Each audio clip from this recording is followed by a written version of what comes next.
अस्सलाम वालेकुम स्टूडेंट्स। आज का हमारा लेक्चर प्रैक्टिकल वर्क पर मुश्तमिल है।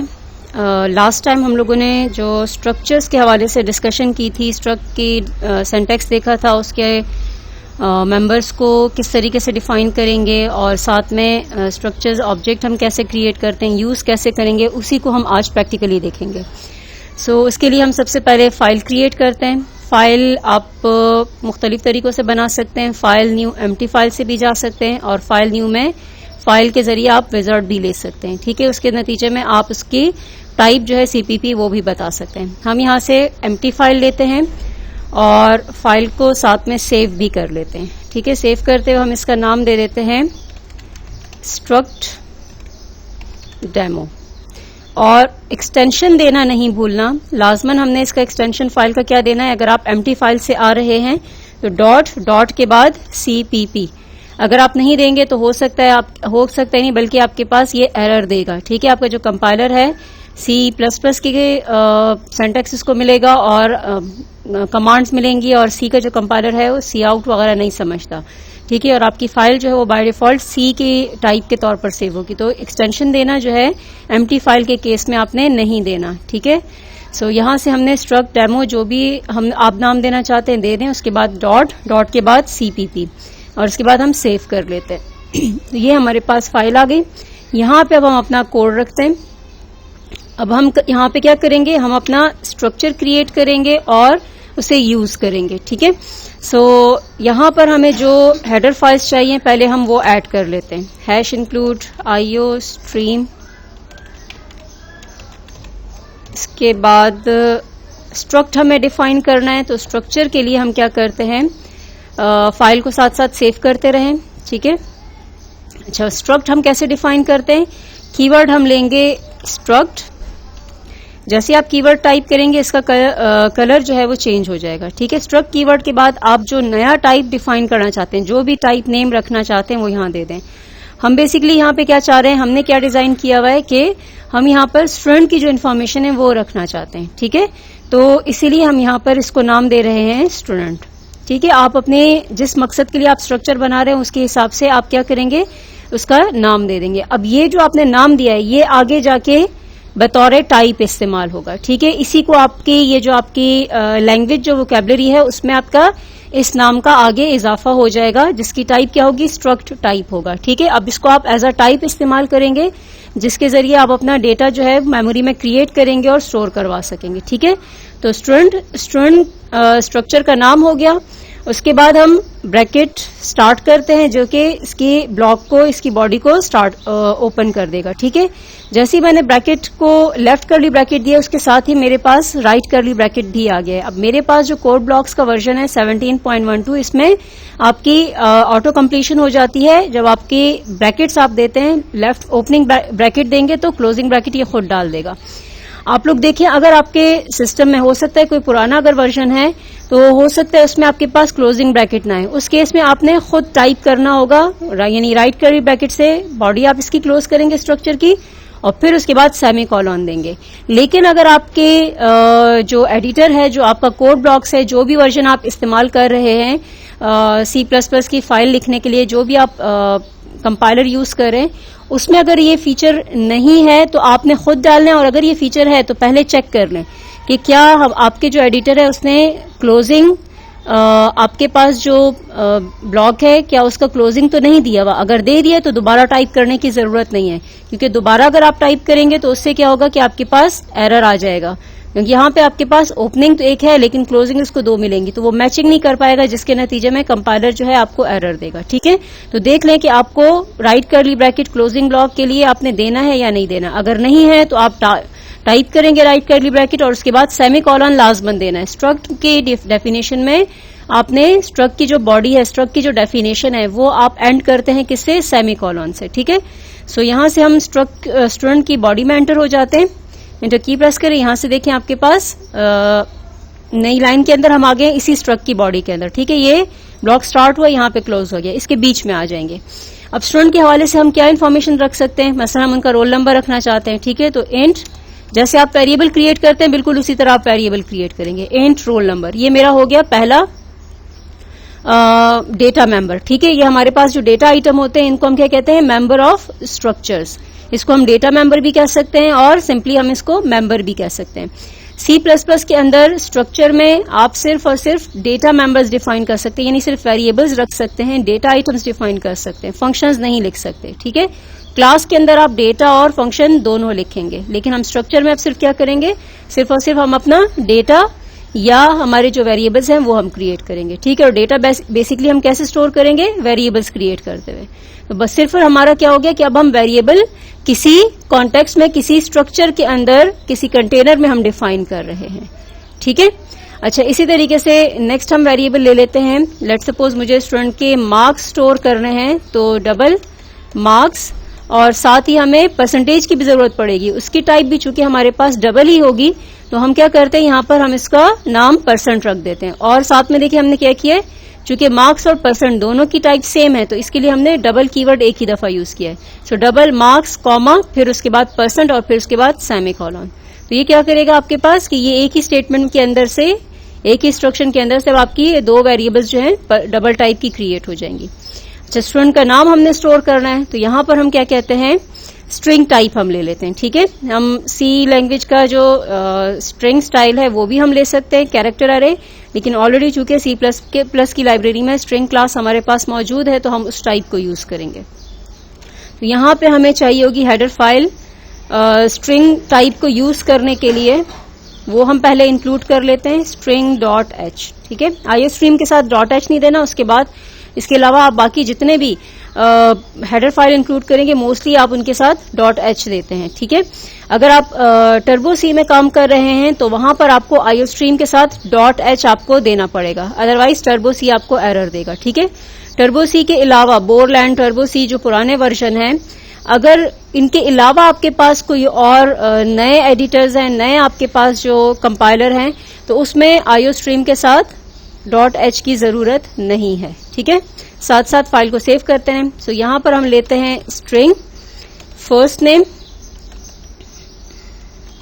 ये मैंने नाम दे दिया, ठीक है। नाम को मैं दो पार्ट्स में हम स्टोर करना चाह रहे हैं, यानी फर्स्ट नेम और लास्ट नेम। तो ये देखें दो वेरिएबल मेरे पास स्ट्रिंग टाइप के आ गए, जिसको मैंने एक ही कमांड में दिए। तो अब यहां पे देखें स्टूडेंट जो मेरे पास टाइप बनी है उसके अंदर कितने मेंबर्स हैं, एक रोल नंबर है जिसकी टाइप इंटीजर है, दो डबल टाइप के हैं, एक मार्क्स और दूसरा परसेंट, तीन ये हो गए। इस तरीके से स्ट्रिंग टाइप के हमने दो वेरिएबल लिए हैं, first name and last name, ठीक है। ये याद रखिएगा कि जो भी आप स्पेलिंग यहां पर यूज करेंगे सही है या गलत, आगे आपकी अब वही यूज होगी। अगर आपने सही करना होगा तो आपको यहां पे ये जो डेफिनेशन है इसमें आके सही करेंगे। ये हो गया मेरे पास स्ट्रक्चर, ठीक है। फाइल हम सेव कर लेते हैं।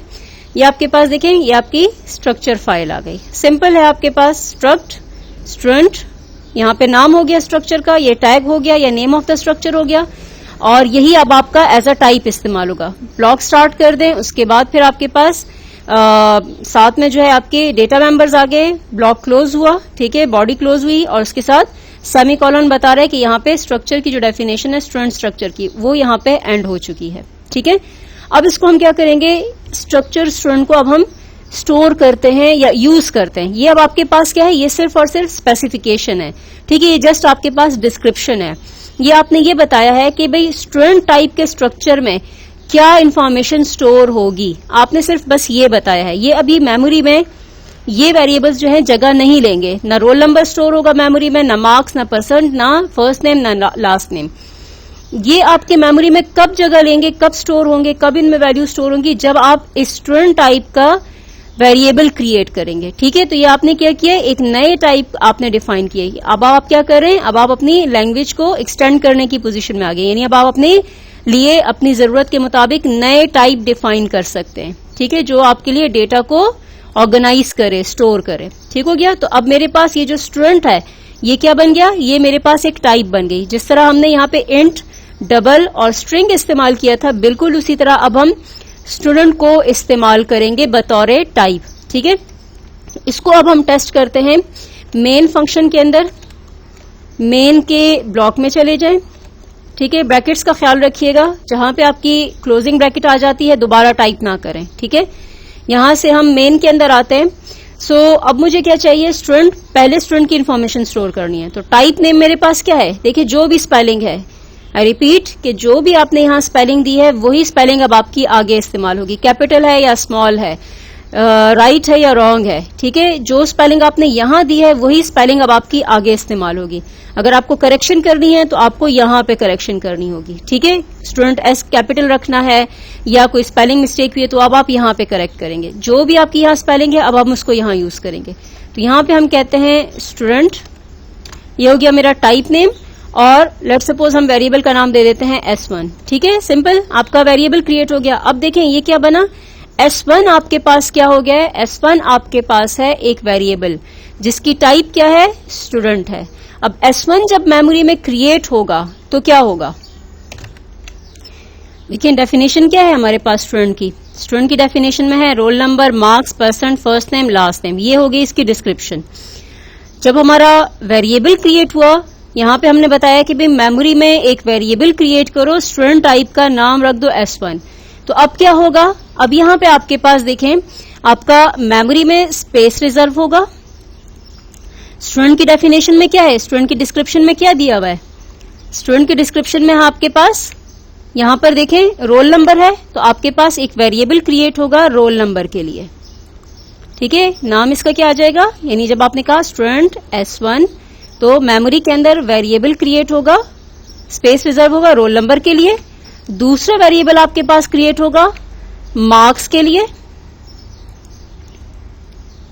ठीक है। ये वेरिएबल क्रिएट होगा, नाम इसका क्या आ जाएगा, मार्क्स आ जाएगा। इसी तरीके से नेक्स्ट इसमें क्या दिया हुआ है, परसेंट। तो अगला वेरिएबल डबल टाइप का मेमोरी में क्रिएट होगा और नाम क्या आ जाएगा उसका, परसेंट, ठीक है, परसेंट। ये तीसरा वेरिएबल क्रिएट होगा। फिर उसके बाद नेक्स्ट जब इंस्ट्रक्शन एग्जीक्यूट होगी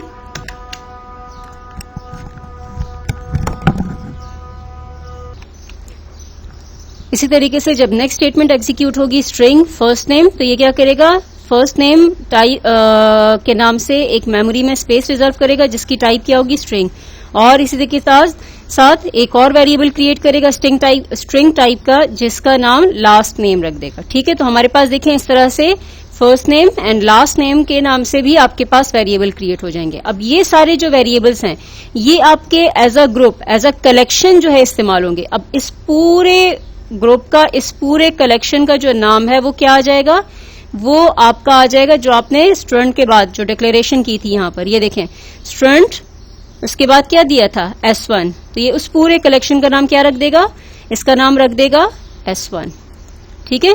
तो ये आपके पास हो गया, ये आपका स्ट्रक्चर वेरिएबल क्रिएट हुआ। ये अब आपका मेमोरी में एक्चुअली जो है स्ट्रक्चर वेरिएबल क्रिएट होगा, जहां पर अब आपका डेटा जो है इसमें स्टोर भी होगा और यहां से आप इसको रीड और राइट भी कर सकेंगे, ठीक है। सो अब हम आगे कि हमारे पास मेमोरी के अंदर स्ट्रक्चर क्रिएट हो गया, अब हमें इसमें वैल्यूज किस तरह स्टोर करनी है। तो अब देखें हम roll number, marks, percent, first name, last name ये स्टोर करना चाहते हैं।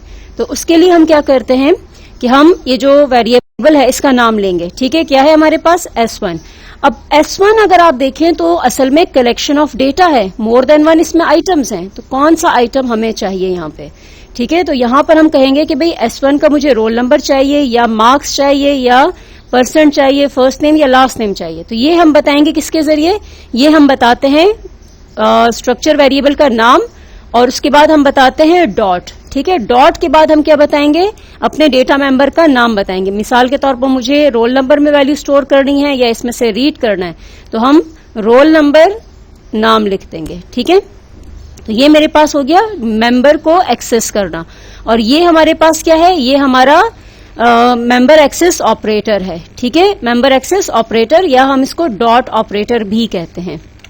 सो अब हम यहाँ पे इस स्ट्रक्चर के जो डेटा मेंबर्स है उनको एक्सेस करते हैं। तो S1 डॉट रोल नंबर, ठीक है। इसमें हमें क्या करना है, वैल्यू हमें स्टोर करनी है इसके लिए असाइनमेंट ऑपरेटर और आगे आप इसमें नंबर दे दें, ठीक है। लेट सपोज 1001 दे दिया। इसी तरीके से S1 डॉट, अच्छा ये जरूरी नहीं है कि जिस तरतीब से आपके स्ट्रक्चर के अंदर डेटा मेंबर्स डिफाइन हुए हैं, मेंबर्स इसके डिफाइन हुए, उसी तरतीब से आपने यूज करना है। आप ये तरतीब आगे पीछे भी कर सकते हैं। मसलन आप पहले लास्ट नेम स्टोर कर दें, रोल नंबर स्टोर कर लें, फर्स्ट नेम स्टोर कर लें, परसेंट या मार्क्स वगैरह आप स्टोर कर लें, ठीक है। तो ये तरतीब जो है आपकी एक्सेस की वो डिफरेंट हो सकती है, जैसे आप चाहें आप इसको एक्सेस कर सकते हैं। सो S1 डॉट, उसके बाद हम कहते हैं कि हमें फर्स्ट नेम स्टोर करना है। So first name is equal to, let suppose हम यहां पे एक नाम दे देते हैं। इसी तरीके से S1 डॉट लास्ट नेम, यहां पे हम इसको नेम दे देते हैं, जो भी हमें नाम देना है, ठीक है। इसी तरीके से हम मार्क्स ले लेते हैं, S1 डॉट मार्क्स, ठीक है। फॉर एग्जाम्पल हम कहते हैं कि मार्क्स हैं 460, ठीक है। ये हमारे पास मार्क्स हो गए। अब परसेंटेज क्या होगी? परसेंटेज हम मार्क्स की बुनियाद पे कैलकुलेट करते हैं। तो यहां पे देखिए हम किस तरह से कैलकुलेट करते हैं, S1 dot percent is equal to, यानी हम यहां पे क्या कहेंगे कि भाई मुझे मार्क्स चाहिए जो यहां पे स्टोर हुए हैं। अब हर ऑब्जेक्ट के अंदर हर एक के अपने अपने मार्क्स होंगे, ठीक है। तो हमें S1 के मार्क्स की परसेंटेज कैलकुलेट करनी है, तो हम यहां पे कहते हैं S1 dot marks multiply with 100 और डिवाइडेड बाय लेट्स सपोज 550 हो गया, ठीक है। तो अब देखिए यहां पे हम यहां क्या कर रहे हैं कि हमने यहां पर जो डेटा मेंबर है उसको हमने यहां पे यूज किया और उसके साथ हमने कैलकुलेशन किया और एक नई वैल्यू हमारे पास आई नेक्स्ट डेटा मेंबर के लिए, ठीक है। ये तो हो गया हमारे पास डेटा को असाइन करना स्ट्रक्चर के मेंबर्स के लिए। अब इसी तरीके से हम क्या करते हैं, हम यही वैल्यूज जो है स्क्रीन के ऊपर आउटपुट करते हैं। तो स्क्रीन पे आउटपुट करने के लिए हम क्या करते हैं, हमारे पास सी आउट स्टेटमेंट है, ठीक है। सी आउट, यहां पे हम लिखते हैं न्यू लाइन पर रोल नंबर, ये मैसेज प्रिंट करो और उसके बाद रोल नंबर, ठीक है, डबल कोट क्लोज, फिर उसके बाद लेस देन का ऑपरेटर, एक्सट्रैक्शन ऑपरेटर हमारा, और उसके बाद फिर हम कहते हैं S1 डॉट रोल नंबर, ठीक है। जो स्पेलिंग आपने स्ट्रक्चर की डेफिनेशन में दी थी रोल नंबर की, वही आप यहां पे यूज करेंगे। वेरिएबल के नाम में स्पेस अलाउ नहीं है। इसी तरीके से बाकी आप आउटपुट कर लें, ठीक है। मिसाल के तौर पर नेक्स्ट हम लेना चाहते हैं, स्टूडेंट का नाम डिस्प्ले करना चाहते हैं, ठीक है। तो यहां पे हम कहते हैं नेम, बजाय इसकी कि मैं यहां पे first name last name display करूं, हम यहां पे कहते हैं कि S1 डॉट पहले फर्स्ट नेम आ जाए, फिर उसके बाद एक स्पेस आ जाए, तो लेस देन ऑपरेटर, उसके बाद डबल कोट ओपन स्पेस और डबल कोट क्लोज, ठीक है। अब देखिए यहाँ पे फर्स्ट नेम लास्ट नेम हम अलग अलग नहीं ले रहे, हम उसको as a combined full name के तौर पे स्टोर करना चाह रहे हैं, ठीक है। सो उसके बाद आपके पास फिर S1 dot next member last name हमने दे दिया। तो ये देखिए मेरे पास ये इंस्ट्रक्शन होगी पूरी, यानी आपके पास S1 डॉट फर्स्ट नेम, फिर उसके बाद स्पेस आपके साथ में प्रिंट होगा और फिर आगे उसके लास्ट नेम जो है वो प्रिंट हो जाएगा, ठीक है। इसी तरीके से जो बाकी डेटा मेंबर्स हैं वो भी आप यहां पे प्रिंट करवा लें। तो इसी तरीके से देखें बाकी कोड भी अपना कंप्लीट कर लें। नेम डिस्प्ले करवा लिया हमने, साथ में हमने कोड मार्क्स को डिस्प्ले करने के लिए लिख लिया और इसी तरीके से सी आउट कर दिया है परसेंटेज के लिए, ठीक है। इस प्रोग्राम को अब हम रन करके देखते हैं कि इसका रिजल्ट क्या आता है। देखिए यहाँ पे एक चीज आप नोट करें कि हम लोगों ने यहाँ पर स्टूडेंट टाइप का एक स्ट्रक्चर डिफाइन किया, उसमें सारे वेरिएबल डिफाइन कर लिए, यानी जो डेटा हमें स्टोर करना था वो हमने स्टूडेंट के स्ट्रक्चर में डिफाइन कर लिया। अब हम क्या कर रहे हैं, स्टूडेंट टाइप का हमने एक वेरिएबल क्रिएट किया है, यानी अब ये नया स्ट्रक्चर टाइप का वेरिएबल आ गया, ठीक है। और स्ट्रक्चर टाइप के वेरिएबल के जरिए हमने क्या किया, उसके अंदर जितना भी डेटा था वो हमने डॉट ऑपरेटर के जरिए एक्सेस करते हुए उसमें स्टोर भी किया है और उसको अब हम यहाँ पे रीड भी कर रहे हैं। पहले हम इसका रिजल्ट देखते हैं कि ये हमें क्या दे रहा है। इसको हम रन करते हैं, बिल्ड करके रन करें। ये देखिए आपके पास, ये देखिए रोल नंबर 101, नेम। अब देखिए जो हमने फर्स्ट नेम लास्ट नेम अलग अलग स्टोर किया था, लेकिन डिस्प्ले अब हमारा एक साथ हो रहा है, मार्क्स और आगे हमारे पास परसेंटेज आ गए। अच्छा, अभी हम यहाँ पे एक चेंज और करते हैं। हम देखते हैं कि हमारे पास ये जो मार्क्स हमने यहाँ पर असाइनमेंट ऑपरेटर के जरिए दिया है, क्या हम इसको इनपुट कर सकते हैं, ठीक है। तो इसके लिए हम क्या करते हैं, हम अपनी एक आउटपुट स्टेटमेंट देते हैं कि जिसमें हम यूजर को कहेंगे कि यूजर ने मार्क्स जो है वो एंटर करने, एंटर मार्क्स, ठीक है। ये हमने मैसेज दे दिया, यानी हमने प्रॉम्प्ट कर दिया यूजर को। और उसके बाद सेमीकोलन, उसके बाद हम कहते हैं सी इन। अब देखें डेटा हमें कहाँ देना है, डेटा हमें मार्क्स में स्टोर करना है, लेकिन कौन से मार्क्स में, जो कि student1 ऑब्जेक्ट का है, ठीक है। तो यहां पे हम कहते हैं student1 डॉट मार्क्स और उसके बाद सेमीकोलन। अब देखिए यहाँ पे सी इन के जरिए भी हम वैल्यू इंटर कर रहे हैं, लेकिन अब हमने यहाँ पे असाइनमेंट ऑपरेटर नहीं दिया, बल्कि हम क्या कह रहे हैं, कंसोल इनपुट के जरिए, कीबोर्ड के जरिए हम जो हमारा स्टैंडर्ड इनपुट स्ट्रीम है उसके जरिए हम ये कह रहे हैं कि जो हमारा S1 ऑब्जेक्ट है स्ट्रक्ट टाइप का, उसके अंदर एक डेटा मेंबर है, ठीक है, उसका एक मेंबर है मार्क्स के नाम से, उसमें स्टोर कर दो। तो अब ये चीज, अब सिर्फ ये चेंज कर देखते हैं कि क्या होता है, ठीक है। यहां से आ जाएं, इंटर मार्क्स, यहां पे हम दे देते हैं 489, ठीक है, और इसके बाद एंटर की प्रेस कर दें। तो अब देखिए आपके पास नेम, रोल नंबर और नेम तो उसी तरह आ रहा है, लेकिन मार्क्स आपके 489 और परसेंटेज भी उसके हिसाब से चेंज हो गया, ठीक है। तो ये हमारे पास हो गए स्ट्रक्चर्स को डिफाइन करना और स्ट्रक्चर्स की डेफिनेशन, फिर उनके ऑब्जेक्ट्स को उनके क्रिएट करना। अब इस तरह के जो वेरिएबल्स होते हैं, जो स्ट्रक्चर टाइप के वेरिएबल्स होते हैं, जो कि बजाते खुद कलेक्शन है मुख्तलिफ डेटा मेंबर्स का, इस किस्म के वेरिएबल के लिए लफ्ज हम अक्सर ऑब्जेक्ट का इस्तेमाल करते हैं कि ये हमारे पास स्ट्रक्ट टाइप का या स्ट्रक्चर टाइप का क्या है, ऑब्जेक्ट है, ठीक है। यानी हम यहाँ पे क्या करें, अब हम ऑब्जेक्ट क्रिएट कर रहे हैं। अब ये सिंपल वेरिएबल नहीं है, तो हमने यहाँ पे देखा कि हम स्ट्रक्चर टाइप का वेरिएबल कैसे क्रिएट करेंगे, दूसरे लफ्जों में हम स्ट्रक्चर टाइप का ऑब्जेक्ट कैसे क्रिएट करेंगे, और साथ साथ हम इसमें इन स्ट्रक्चर के जो मेंबर्स हैं उनको एक्सेस कैसे करेंगे। इसमें हमने वैल्यू स्टोर कैसे करनी है, इनपुट कैसे करना है, और साथ में देखिए यहाँ पे आपकी कैलकुलेशन में हमने करके वैल्यू स्टोर की, और साथ में स्ट्रक्चर टाइप से हमने जो मेंबर था उससे वैल्यू रीड भी की है, और उसके बाद हमने इसको आउटपुट करवा लिया है, ठीक है। सो अब अगला जो हमारे पास इसमें सेक्शन है हमारे